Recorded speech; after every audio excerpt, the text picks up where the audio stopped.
Hello everyone, welcome to the Learning Science. This is me Asutosh, and today we are going to discuss our last lecture number 10 for teaching aptitude. इस lecture में हम अपने teaching aptitude के सारे units जो भी topic हमने अभी सारे पढ़े हुए हैं पिछले लेक्चर्स में उससे रिलेटेड एमसीक्यू सॉल्व करेंगे। इन सारे एमसीक्यूज़ को हमने एग्ज़ाम पॉइंट ऑफ व्यू से इम्पोर्टेंट समझ के उठाया है। इसमें से कई सारे ऐसे भी हैं जो प्रीवियस ईयर क्वेश्चन से लिए गए हैं और बाकी के जो क्वेश्चंस हैं उन्हें इस कॉन्टेक्स्ट से उठाया गया है कि ये अगले साल होने वाले एग्जामिनेशन में पूछे जा सकते हैं। तो चलिए हम शुरू करते हैं एमसीक्यू को सॉल्व करना। हमारा पहला क्वेश्चन है, what is meant by the term curriculum. हमने अपने पहले लेक्चर्स में ये पढ़ लिया कि करिकुलम और सब्जेक्ट में क्या फ़र्क होता है और इनमें क्या सिमिलरिटीज़ होती है। तो पहला हमारा ऑप्शन है the subject of study offered by an educational institution. मतलब एक सब्जेक्ट होता है जो एजुकेशनल इंस्टीट्यूशन के द्वारा दिया गया होता है, सब्जेक्ट का मैटर।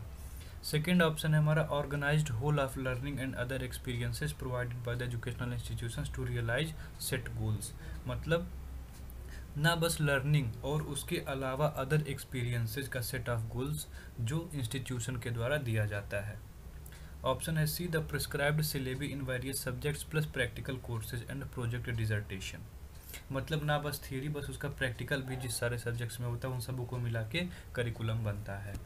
लास्ट ऑप्शन हमारा theory and practical courses to be completed to qualify for a level of education. मतलब ना बस थियरी और कोर्स, ना थियरी, बस प्रैक्टिकल कोर्सेज जिनको कंप्लीट करने के बाद ही हम एक लेवल से दूसरे लेवल में यानी एक क्लास से दूसरे क्लास में जा सकते हैं, उसे करिकुलम कहते हैं।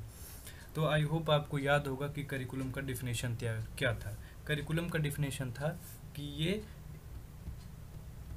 एजुकेशनल इंस्टीट्यूशन के द्वारा दिया जाने वाला ना बस सिलेबस बल्कि सिलेबस के अलावा अदर एक्सपीरियंसेस, जो अदर एक्टिविटीज़ होती है जिसमें कोई प्रोग्राम भी हो सकता है, रोड ट्रिप हो सकता है, स्पोर्ट्स हो सकता है, सेमिनार, वेबिनार, कई सारे प्रोग्राम्स हो सकते हैं, उन सबों को मिला के over all round development teachers students पे ये ध्यान देता है, जिसे हम करिकुलम कहते हैं। तो इस डेफिनेशन को हम जब देखते हैं तो ये हमारा ऑप्शन बी सही लगता है। ये हमारा ऑप्शन भी करेक्ट ऑप्शन होगा। यही करिकुलम का असली डिफिनीशन है, उसी को डिफाइन करता है। नेक्स्ट हमारा क्वेश्चन है, लिस्ट 1 विथ लिस्ट 2 हमें मैच करना है कि कौन सा किसका मीनिंग है। हमारे पहले लिस्ट में दिया गया है teaching maxims, from whole to part, self study और option C training of senses. List second में दिया गया है मेन प्रोपोनेंट्स, मतलब कौन किसको ये कॉन्सेप्ट जो है किसने दिया है, डाल्टन, मोंटेसरी एंड फ्रोबेल। और लिस्ट 2 में दिया गया है कि इसके प्रोपोनेंट्स कौन है, मतलब किसने ये थियरी दी है। तो हमारा पहला ऑप्शन है from whole to part, self study and training of senses. इधर ये gestalt psychologist, Dalton and Montessori and Froebel. तो अगर आपने पढ़ा होगा पूरा लेक्चर तो आपको ये मालूम होगा कि जो ये मैक्सिम्स ऑफ टीचिंग का एक टेक्निक है जो फ्रॉम होल टू पार्ट, मतलब पहले हम एज अ होल को देखते हैं, उसके बाद फिर उसको फ्रेगमेंटेशन करके हम उसके पार्ट्स को स्टडी करते हैं। ये दिया था जेस्टाल्ट साइकोलॉजिस्ट, इसको बोलते हैं जेस्टाल्ट, इसने इसको दिया था। तो हमारा ऑप्शन होगा ए का फर्स्ट, मतलब ए का फर्स्ट सही होगा। फिर है ट्रेनिंग ऑफ सेंसेस, ये दिया था मोंटेसरी एंड फ्रोबेल ने। ये बच्चों के लिए, छोटे बच्चों के लिए, उनके अपने खुद को हर चीज़ ऑब्जर्व करके बॉडी सेंसेस से छू कर देख कर उसको नॉलेज, उसके बारे में नॉलेज गैदर करने को। तो ये हमारा लास्ट ऑप्शन जो सी है ये होगा थर्ड, मतलब ये दोनों चीज़ें हमें एक दूसरे से मैच कर रही हैं, मतलब हमारा ऑप्शन होगा ए। आई होप आपको ये क्लियर समझ में आ रहा होगा। आपको ये याद रखने की ज़रूरत होगी, आप याद रख सकते हैं from whole to part gestalt psychology ने दिया था, जेस्टाल्ट ने साइकोलॉजी दी थी। When the learner is self directed it is termed as pedagogical learning, andragogical learning, distance education learning, none of the above. हम ये लेक्चर में अपने देख चुके हैं पेडागॉगी का मतलब क्या होता है और एंड्रागॉगी का मतलब क्या होता है। पेडागॉगी होता है बेसिकली जब हम छोटे बच्चों को सिखाते हैं, मतलब इसमें लर्नर खुद से नहीं सीखता, इसमें एक इंस्ट्रक्टर, एक टीचर होना चाहिए जो बाहर से टीचर को बताए कि कैसे पढ़ना है, क्या करना है, हमेशा हर बात पे इंस्ट्रक्शन दे, वो होता है पेडागॉगी। ये होता है बेसिकली छोटे बच्चों के लिए। सेकंड नंबर होता है एंड्रागॉगी। एंड्रागॉगी मतलब होता है एडल्ट लर्निंग, मतलब जिसमें हर बात में इंस्ट्रक्टर को बताने की ज़रूरत नहीं होती कि क्या कैसे स्टूडेंट को क्या करना है। स्टूडेंट अपने हिसाब से डिसीजंस लेता है और सेल्फ स्टडी भी कर सकता है। तो ये जो हमारा क्वेश्चन पूछा गया वो इज सेल्फ डायरेक्टेड, तो ये हमारा ऑप्शन बी सही होगा, andragogical learning which is self directed. फिर नेक्स्ट क्वेश्चन हमारा, which of the following are the teaching maxims, मतलब इनमें कौन से ऐसे रूल्स हैं जो टीचिंग मैक्सिमम टीचिंग में आते हैं। From psychological to logical, from analysis to synthesis, from concrete to abstract, and follow nature. तो जब हमने इसका लेक्चर देखा था कि कौन से ऐसे टीचिंग्स मैक्सिम्स हैं, तो हमने उसमें पढ़ा था कि फ्रॉम साइकोलॉजिकल टू लॉजिकल, मतलब पहले हमें स्टूडेंट्स के साइकोलॉजी, उसके मेंटल सेटअप को समझना होगा कि वो अभी उनका लेवल क्या है, उसके बाद फिर हमें लॉजिक को समझना होगा। फिर नेक्स्ट हमारा फिर एनालिसिस टू सिंथेसिस। एनालिसिस मतलब जो भी प्रॉब्लम है, जो भी टॉपिक है, उसको पहले ब्रेक डाउन करके कई सारे पार्ट्स में डिवाइड करके अलग अलग समझेंगे, उसके बाद फिर एज अ होल उसको सिंथेसिस करके हम समझेंगे। फिर था फ्रॉम कंक्रीट टू अब्स्ट्रैक्ट, पहले जो स्टूडेंट अपने आसपास को फील कर सके, देख सके, उन्हें छू के महसूस कर सके, उसको पहले हम बताते हैं उसके बारे में। फिर एब्स्ट्रैक्ट नॉलेज, जो वो देख नहीं सकता बस इमेजिन कर सकता है, उसके बारे में हम बताते हैं। तो ये तीनों जो थे ये टीचिंग्स ऑफ मैक्सिम में आते थे। फॉलो नेचर ये कहीं नहीं दिया गया था, तो हमारा इसका ऑप्शन होगा 1, 2 and 3, option A is the correct answer. फिर नेक्स्ट है हमारा, suppose a student wants to share his problems with his teacher and he visits the teacher's house for the purpose, the teacher should, मतलब एक student है, उसको कोई problem हुई है, वो टीचर से बात करना चाहता है उस प्रॉब्लम को लेके, और इसके लिए वो टीचर के घर गया। अब एज अ टीचर उसे क्या करना चाहिए, तो ये बस आपके एकदम प्रेजेंस ऑफ माइंड पे डिपेंड करता है। इसमें आपको कोई नॉलेज पहले से होने की ज़रूरत नहीं है, ये बस एट द पॉइंट आपको अपने नॉलेज को ऐसे कॉमन सेंस का यूज़ करके इन सारे टाइप के क्वेश्चंस को सॉल्व करना रहता है। पहला ऑप्शन है contact the students parents and solve his problems, आप उसके पेरेंट्स से मिलेंगे और उसके प्रॉब्लम को सॉल्व करेंगे। नेक्स्ट है suggest him that he should never visit his house, उसको वार्निंग देंगे कि उसको मेरे यहाँ घर कभी नहीं आना चाहिए। ऑप्शन सी है suggest him to meet the principal and solve the problem, आप उसको एडवाइस देंगे कि आप जाइए प्रिंसिपल से मिलिए और वहाँ अपने प्रॉब्लम को सॉल्व करिए। Last option extend reasonable help and boost his moral, मतलब आपसे जितना हो पाएगा पूरा अपना 100% देंगे उसको प्रॉब्लम को सॉल्व करने के लिए, उसका जो मोरल है उसको आप बूस्ट करेंगे, उसे हिम्मत देंगे और उसको प्रॉब्लम सॉल्व करने की कोशिश करेंगे उसके साथ मिलके। अब इसमें देखिए आपको कोई पहले से कोई नॉलेज नहीं चाहिए, बस आपका कॉमन सेंस आप पे कौन सा आंसर लगाने को बोल रहा है उसको यूज करके आपको आंसर देना है।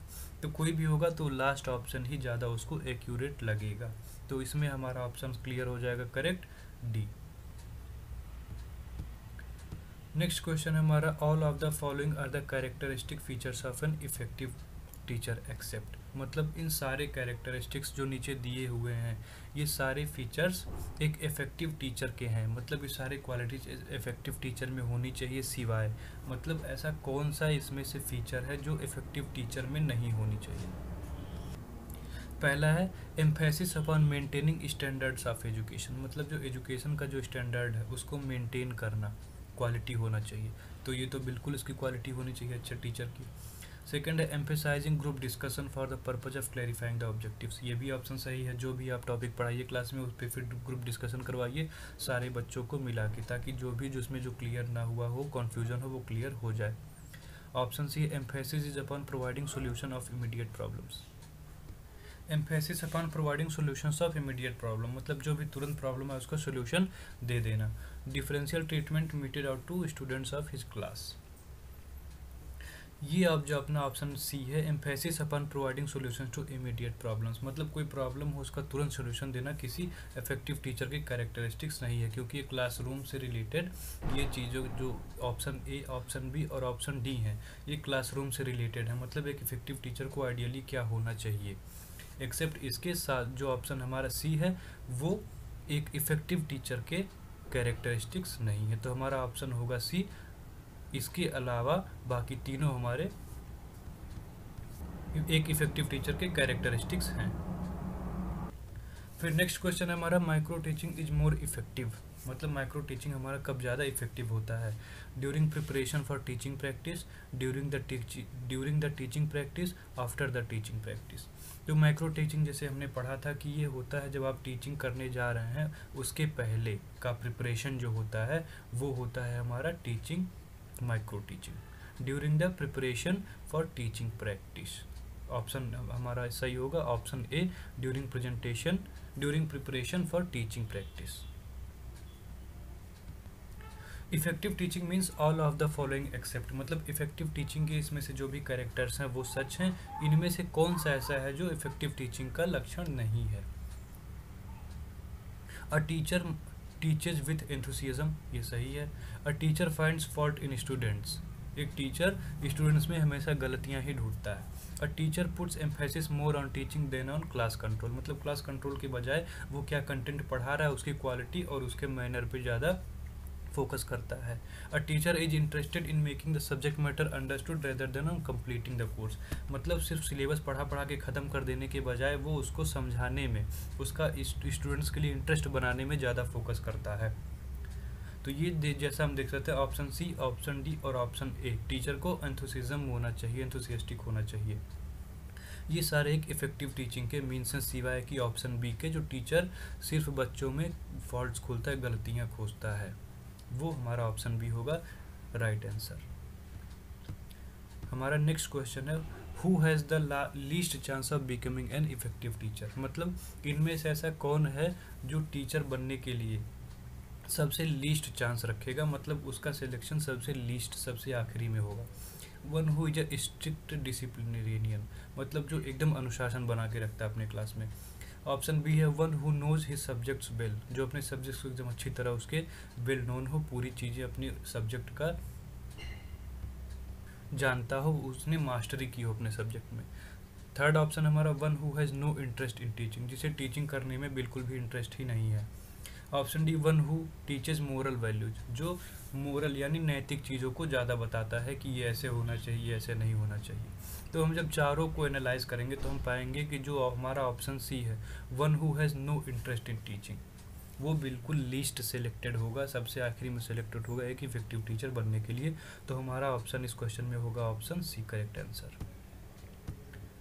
नेक्स्ट क्वेश्चन हमारा with smaller classes teachers are much more able to, मतलब जब हम छोटे छोटे क्लास लेते हैं तो उसमें टीचर जो होता है उसको ज़्यादा, उस टीचर के पास ज़्यादा चांसेस होते हैं आइडेंटिफाई लर्निंग प्रॉब्लम्स, मतलब उसे जो लर्निंग प्रॉब्लम्स है स्टूडेंट को वो ज़्यादा समझ में आता है। सेकेंड नंबर है प्रोवाइड इंडिविजुअल अटेंशन, मतलब वो ज़्यादा इंडिविजुअल पे, मतलब अलग अलग सबको नाम से पहचान के सब पे फोकस कर सकता है। Adapt instruction to individual differences among students, मतलब जो स्टूडेंट होते हैं हर क्लास में अलग अलग तरीके के, अलग अलग कैपेबिलिटी के स्टूडेंट्स होते हैं, उन सब को पहचान लेता है, उनमें डिफरेंसेस और उनको अलग अलग इंस्ट्रक्शन उनके तरीके के, उनके लेवल पे आके देता है, या ऑल दीज एबव। तो हम जब एनालाइज करेंगे इन चारों ऑप्शंस को तो हम पाएंगे कि ऑप्शन ए भी सही है, ऑप्शन बी भी और ऑप्शन सी भी, क्योंकि जब स्मॉलर क्लासेज होंगे, जब उसमें बच्चे कम होंगे तो वो सब पे अटेंशन दे सकता है, सबकी जो कमियां रह गई हैं उसको फिर देख सकता है, और उसको फीडबैक देके उसको उस प्रॉब्लम को सॉल्व भी कर सकता है। तो इस क्वेश्चन का हमारा आंसर होगा option D all of the above. हमारा नेक्स्ट क्वेश्चन है arrange the following teaching processes in order, मतलब ये जो सारे प्रोसेस दिए गए हैं इन्हें हमें एक ऑर्डर में, सिक्वेंशियल ऑर्डर में रखना है। पहला है relating the present knowledge with the previous knowledge, मतलब जो स्टूडेंट आपकी क्लास में पढ़ने आया है उसको आप ऐसा चीज़ नहीं पढ़ाएंगे जो उसको पहले से मालूम ही ना हो, उसे आप पहले ऐसी चीज़ पढ़ाएंगे जो उसे अपने प्रीवियस नॉलेज से लिंक कर पाए। दूसरा होता है एवैल्यूएशन, जो लास्ट में एग्जाम लिया जाता है, असेसमेंट, जब टीचिंग लर्निंग प्रोसेस ख़त्म होती है। फिर होता है री टीचिंग, फिर से पढ़ाना। Formulation of teaching objectives, presentation of material. तो इसमें सबसे पहले हम जो पढ़ाना रहता है उसको डिसाइड करते हैं कि हमें कैसे पढ़ाना है, उसको प्रिपेयर करते हैं, यानी फॉर्मुलेशन करते हैं, आइडेंटिफाई करते हैं। तो पहला हमारा फॉर्मुलेशन ऑफ टीचिंग ऑब्जेक्टिव्स, हमें क्या पढ़ाना है, हमारा गोल क्या है, किस लिए हम पढ़ा रहे हैं, पहले ये डिसाइड होता है। फिर हम जब डिलीवर करने जाते हैं उस लेक्चर को, उस अपने टीचिंग प्रोसेस को, तो हम पहले से जो बच्चे के पास, स्टूडेंट्स के पास जो नॉलेज है उससे लिंक्ड करके हम अपने फिर से उस फिर से अपने इन्फॉर्मेशन को उस तक पहुंचाते हैं, यानी प्रेजेंटेशन ऑफ मटेरियल। फिर से जो हमारा मटेरियल रहता है उसको हम प्रेजेंट करते हैं। फिर हम एवेलुएट करते हैं कि वो बच्चों की समझ में आ रहा है कि नहीं आ रहा है, समझ में नहीं आ रहा है तो उसमें क्या कमियां हैं, फिर उससे फीडबैक लेते हैं, फिर उसमें इम्प्रूवमेंट करते हैं और फिर से प्रिपेयर करके हम उसको फिर से रीटीच करते हैं। यानी हमारा सबसे पहले होगा फार्मूलेशन ऑफ टीचिंग ऑब्जेक्टिव्स, यानी ऑप्शन 4। फिर आएगा relating to the problem, present problem with the previous knowledge, मतलब 4th, 1st, 5th, 2nd and 3rd। ये हमारा ऑप्शन डी एकदम राइट आंसर होगा इस क्वेश्चन का। हमारा फिर नेक्स्ट क्वेश्चन है, when a person listens and attempts to understand the other person's view point it can be termed as.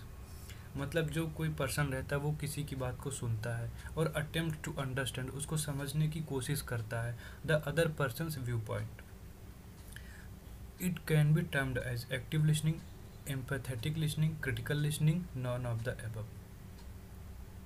ये होता है हमारा एक्टिव लिसनिंग, मतलब जिसमें हम किसी की बात को सुनते हैं और उसको समझने की कोशिश करते हैं, उसमें पार्टिसिपेशन करते हैं, पार्टिसिपेशन लेते हैं, वो होता है हमारा एक्टिव लिसनिंग। इसके ठीक अपोजिट होता है पैसिव लिसनिंग, जिसमें हम उसकी बातों को तो सुनते हैं लेकिन उसमें कोई इंटरेस्ट नहीं लेते, वो क्या बोल रहा है, कैसे बोल रहा है, बोलता जाए, हम बस सुनते रह जाते हैं, उसमें कोई इंटरेस्ट नहीं लेते, ना फिर उससे कोई फीडबैक देते हैं कि आपने ये सही बोला, ये सही नहीं बोला।